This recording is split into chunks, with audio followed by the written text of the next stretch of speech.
अस्सलाम वालेकुम दोस्तों, मैं हूं मोहम्मद वसीम अंसारी। आपका स्वागत है मेरे चैनल पे easy to learn with Wasim Ansari. आज की वीडियो बहुत इंपॉर्टेंट है। जैसे कि आपको पता है कि अब 8 जून से केंद्र सरकार का आदेश आ चुका है कि मस्जिदें खुले जाएंगी, धार्मिक स्थल खुले जाएंगे, मस्जिद, मंदिर, गुरुद्वारे सब खुले जाएंगे।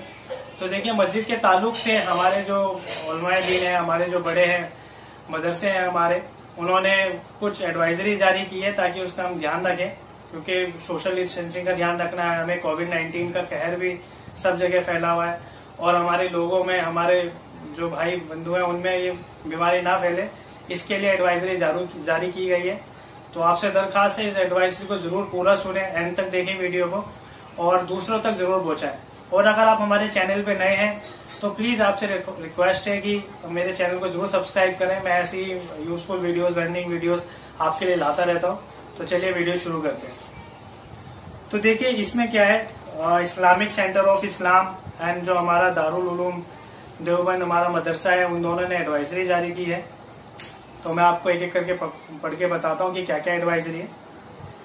इसमें देखिए लिखा है कि केंद्र सरकार का ये निर्णय है कि 8 जून 2020 को तमाम ईद इबादत गाहें खोल दी जाएंगी। इसलिए Islamic centre of India Lucknow की ओर से मस्जिदों के सिलसिले में नियमित एडवाइजरी जारी की जा रही है और इस एडवाइजरी को 15 दिन तक मतलब जायजा लिया जाएगा। अगर जरूरत पड़ी तो दोबारा एडवाइजरी मतलब पेश की जाएगी और उसको आगे बढ़ाया जाएगा। तो जो हमारा देवबंद हमारा मदरसा है, दारुल उलूम देवबंद, उनकी तरफ से भी एडवाइजरी है। दोनों एडवाइजरी है, उनमें 10 पॉइंट है, इसमें 15 पॉइंट है। तो मैं आपको मिक्स करके बता देता हूँ जो जो हमारे लिए इम्पोर्टेंट है। देखिए, पहला क्या है, मस्जिद में किसी भी समय भीड़ ना जमा होने दें। मस्जिद में ज्यादा देर के लिए नहीं रोका जाएगा, सिर्फ नमाज के लिए टाइम दिया जाएगा। दूसरा, 10 साल से कम के या 65 साल से अधिक उम्र के लोगों को मस्जिद में ना जाए लोग घर पर ही नमाज अदा करें। 10 साल से जो छोटे हैं या 65 साल से जो बड़े हैं, बुजुर्ग हैं, उनको इसलिए मना किया गया क्योंकि इनका इम्यूनिटी सिस्टम जो है हमसे कम है, उनको मतलब जल्दी बीमारी पकड़ सकते हैं। और अगर 65 साल से ऊपर है, मे भी हो सकता है उन्हें और कोई बीमारी हो, डायबिटीज हो या कोई और बीमारी हो, तो उससे क्या होगा, उनको प्रॉब्लम हो सकती है। कोविड-19 उनको जल्दी पकड़ सकता है। ठीक है। मस्जिद में सिर्फ फर्ज नमाज जमात के साथ अदा की जाएगी, सुन्नत व नफिल अपने अपने घर पे जाकर अदा करें। जैसे अभी हम लॉकडाउन में, आपको पता ही है, हम सब घर पे ही नमाजें पढ़ रहे हैं, तो पूरी कोशिश करें कि सुन्नत और नफिल घर से ही जाके पढ़ें, घर पे ही जाके पढ़ें। सिर्फ फर्ज नमाजों के लिए मस्जिद में जाएं। हर नमाज की पहली जमात अव्वल समय में ही अदा कर ली जाएगी ताकि बाद की जमात में कोई परेशानी ना हो। आप समझ गए इसका मतलब क्या है कि भाई, अगर जैसे ही नमाज का टाइम हो जाता है तो अजान दे दी जाएगी और उसके तुरंत बाद ही जमात कर दी जाएगी जल्दी से। और जमातों की तरतीब ये रहेगी कि कुछ लोग पहली जमात में नमाज पढ़ेंगे, फिर कुछ लोग दूसरी जमात में, फिर तीसरी जमात में, फिर चौथी जमात में, 3-4 जमातें बनाई जाएंगी, और ताकि जल्दी जल्दी से लोग नमाजों में शामिल हो सके और अपने अपने घर जा सके वापिस। जुमे की नमाज के लिए भी अलग अलग 4 जमातों का एहतमाम किया गया और जुमे की नमाज में भी 4 तरह की जमातें बनाई जाएंगी। जुमे का खुतबा छोटा दिया जाए और उर्दू में तकरीर ना की जाए, ये भी है। वुजू घर से ही कर आए।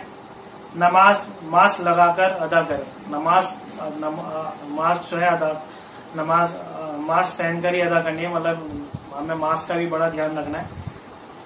नमाज में सोशल डिस्टेंसिंग का पूरा ख्याल रखा जाएगा। 2 नमाजियों के बीच में 6 फीट का फासला रखा जाएगा। अब जैसे हम नमाज में जमात में खड़े होते हैं, जब नमाज पढ़ते हैं तो हम कंधे से कंधा मिला के खड़े होते हैं, लेकिन इस चीज में सोशल डिस्टेंसिंग की वजह से और कोविड-19 और लॉकडाउन की वजह से इस चीज का ध्यान रखा जाएगा कि हम जो नमाज पढ़े उसमें हमारे बीच 6 फीट का फासला रखा जाएगा एक साथी में। मस्जिद के कालीन और चटाइयों को हटा दिया जाएगा। जैसे कि हमारी मस्जिदों में कालीन बिछी होती है, चटाइयां बिछी होती हैं, तो उनको मना कर दिया गया, उनको हटाने के लिए कह दिया गया है कि उनको हटा देना है। क्योंकि मैंने भी पढ़ा है कि सुना है कि जैसे अगर कालीन पे या चटाई पे पढ़ते हैं नमाज और हमें कोई बीमारी होती है तो वो उस चीज को एब्जॉर्ब कर लेती है और उससे जल्दी मतलब हो सकता है कि दूसरे को वो बीमारी पहुंच जाए। तो कालीन या जो हमारे फर्श पे जो हमारे चटाइयां बिछी है उसको हटाने का हुक्म है। हर नमाज से पहले फर्श को फिनाइल या डिटॉइल से साफ किया जाए और फर्श पर ही नमाज अदा की जाए। आप समझ गए ये बात। वुजू खाने में साबुन रखा जाए और वुजू करते समय साबुन से हाथ जरूर धो लिया जाए। मस्जिद में रखी हुई टोपियों का इस्तेमाल ना करें, बल्कि अपनी टोपी खुद लेकर आए।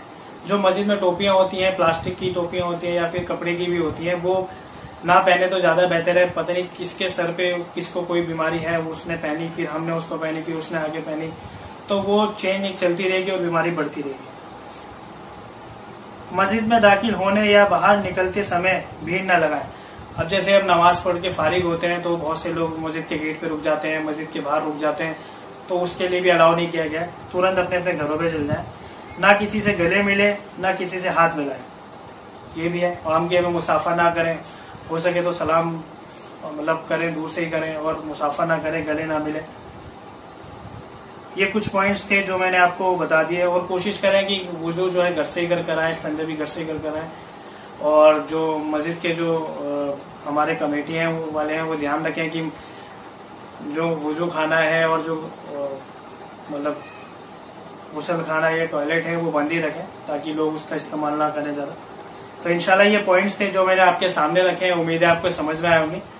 ये 12, 13, 14 पॉइंट्स आपके सामने मैंने रखे हैं, तो इसका इंशाल्लाह ध्यान रखना है और दूसरे तक भी इस बात को पहुंचाना है कि हम देखिए 8 तारीख को हम इंशाल्लाह मस्जिदों में दाखिल होंगे, मस्जिदों में जाके नमाजें अदा करेंगे। तो इंशाल्लाह आपसे पहले एक दरखास्त भी है कि जैसे ही आप मस्जिद में जाएं तो 2 रकात नफिल शुक्राने की जरूर अदा करें कि अल्लाह ताला ने मस्जिद खुलवा दी और इंशाल्लाह आगे मस्जिद खुली रहे और इंशाल्लाह कभी बंद ना हो।